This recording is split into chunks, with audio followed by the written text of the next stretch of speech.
Chapter 10. The Paths upon the Tree. 1. The Sefer Yetzirah refers to the 10 Sephirots themselves, as well as the lines connecting them, as paths, and justly so, for they are all equally channels of divine influence. But it is usual in practical working to consider the lines between the Sephirots only as the paths, and the Sephirots themselves as spheres upon the tree. This is one of the many tricks and blinds to be found in the Kabbalistic system, for if we think of the paths as 32 in number, as they are given in the Sefer Yetzirah, we shall not be able to equate them with the 22 letters of the Hebrew alphabet, which, with the numerical value and correspondences, form the key to the paths. 2. Each path is said to represent the equilibrium of the two Sephirots it connects, and we have to study it in the light of our knowledge of these Sephirots if we are to appreciate its significance. Certain symbols are also assigned to the paths themselves. These are, as already noted, the 22 letters of the Hebrew alphabet, the signs of the zodiac, the planets, and the element. Now, these are 12 signs in the zodiac, 7 planets, and 4 elements, making in all 23 symbols. How are these to be arranged in 22 paths? Here is another Kabbalistic blind to puzzle the uninitiated. The answer is quite simple when it is known. Our consciousness being in the element of earth, we do not need a symbol of earth in our calculations when we make contact with the unseen, so we leave it out and then find ourselves with the correct set of correspondences. Malkut is all the earth we need for practical purposes. 3. The third set of symbols to go upon the paths are the 22 trumps or major arcana of the tarot pack. With these 3 sets of symbols and the colors of the 4 color scales, our major symbolism is complete.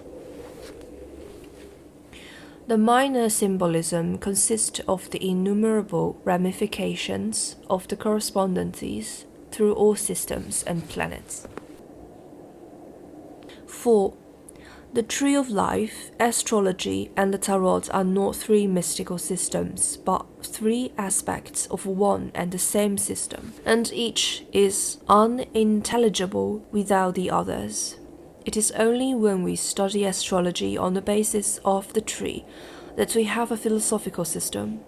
Equally does this apply to the Tarot system of divination, and the Tarot itself, with its comprehensive interpretations, gives the key to the tree as applied to human life. 5. Astrology is so elusive because the uninitiated astrologer works on one plan only, but the initiated astrologer, with the tree as his ground plan, interprets on the 4 plans of the 4 worlds, and the effect of, shall we say, Saturn is very different in Absolute, where it is in the Divine Mother, Binah, to where it is in Asiya. 6. All systems of divination and all systems of practical magic find their principles and philosophy based upon a tree. Whoever tries to use them without this key is like the foolhardy person who has a pharmacopoeia of patent medicines and doses himself and his friends according to the descriptions given in the advertisement, wherein backache includes every disease which does not cause pain in front.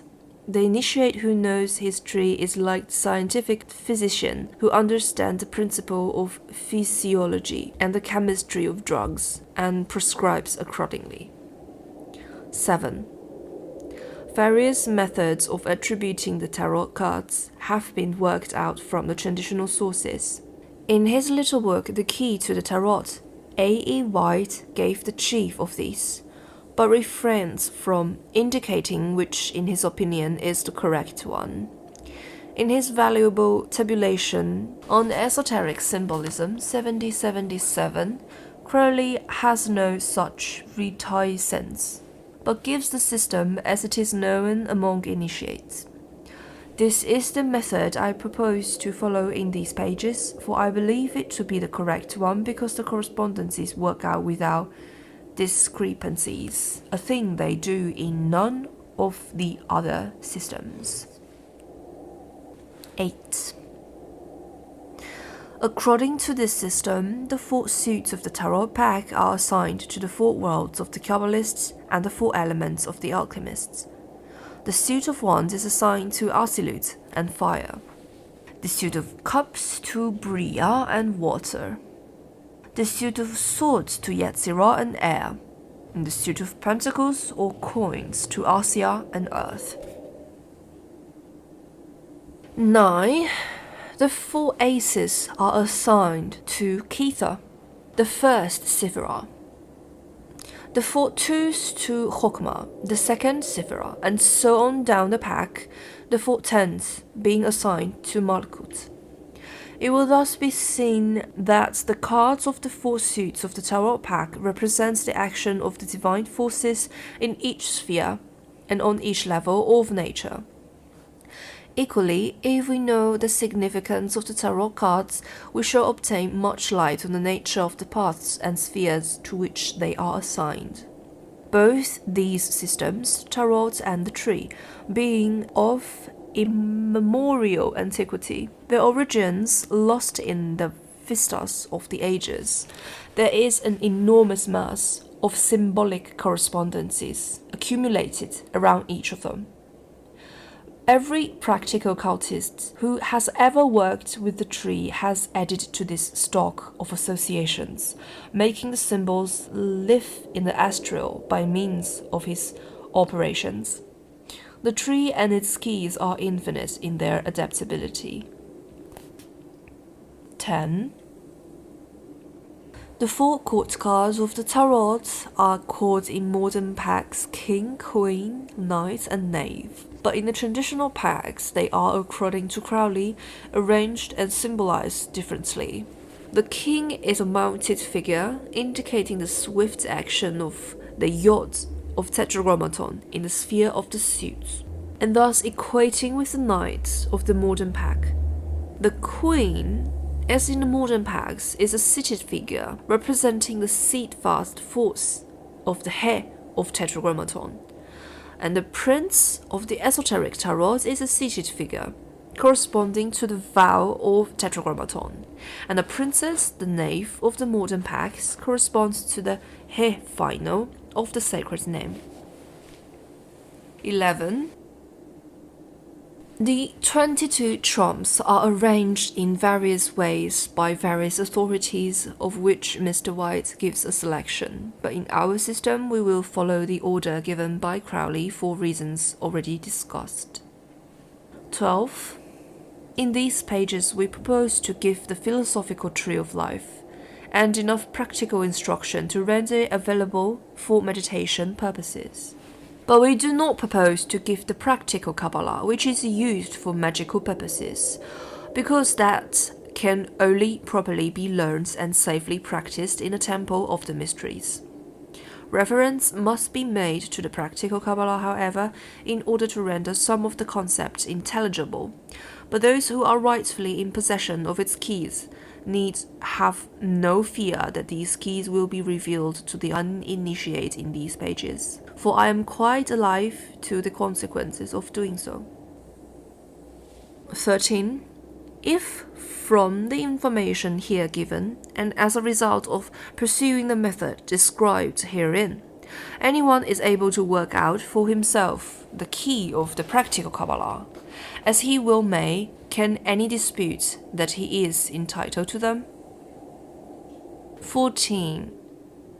The tree is enormously valuable as a meditation glyph, quite apart from its use in magic. By meditations such as I have described in my accounts of my own experiences on 32nd path, it is possible to equilibrate the warring elements in one's own nature and bring them into harmonious balance. It is also possible to get into sympathetic rapports with the different aspects of nature which these symbols represent when applied to macrocosm. Even if these forces are not given a definite form to talismanic magic, the information that is obtained from the study of one's own horoscope is not to be accepted passively as the dispensation of fates from which there is no appeal. We ought to realize that talismanic magic, or the less concentrated method of meditation upon a tree, should be used to compensate all unbalanced force in the horoscope and bring all into equilibrium. Talismanic magic is to astrology what medical treatment is to medical diagnosis. 15. It is not possible for me to give any formula of practical magic here, because such formula can be made use of. It is necessary to have received the grades of initiation to which they belong. Without these grades, the student is no better off than the person who tries to diagnose and treat his own complaints after reading a medical textbook. That delightful humorist Jerome K. Jerome has told us what happens in such a case. The unfortunate images that he has every disease described therein except housemaid's knee, and cannot make up his mind as to the appropriate treatment, for everything he fancies is contradicted. 16. The ritual initiations of the greater mysteries of the Western esoteric tradition are based upon the principles of the Tree of Life.